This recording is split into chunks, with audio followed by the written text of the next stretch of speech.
భగవానుడు చెప్తున్నాడు, ఓ మహాబాహో, ప్రకృతి వల్ల కలిగిన సత్వ రజో తమో గుణాలు నాశరహితుడైన జీవాత్మను దేహంలో బంధిస్తున్నాయి అని.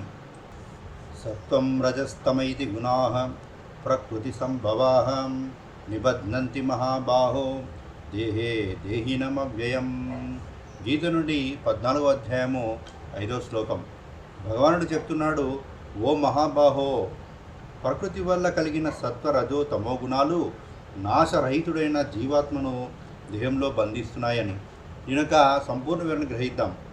నిజానికి గుణాలకు ప్రత్యేకమైన అస్తిత్వం లేదు. గుణాలన్నీ మనసులోనే కలుగుతుంటాయి.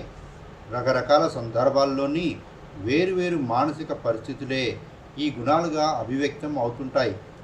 ఎప్పుడు ఏ గుణం ప్రకోపిస్తే తదనుగుణంగా మనసు మారుతూ ఉంటుంది.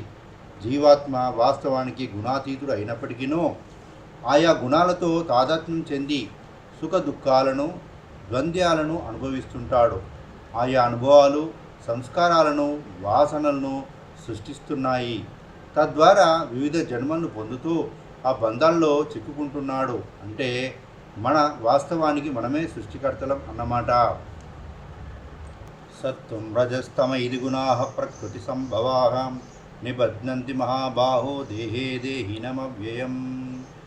గొప్ప జ్ఞానాన్ని అందించిన శ్రీకృష్ణ పరమాత్మకి, వేదవ్యాసుడికి, గణపతి భగవానుడికి, మరి గీతకు మూలమైన అర్జునుడికి నమస్కరిస్తూ, మరి వివరణ ఇచ్చిన బ్రహ్మర్షి పత్రిజీకి, గురువులకి, గురు పరంపరకి అందరికీ నమస్కరిస్తూ థ్యాంక్ యూ.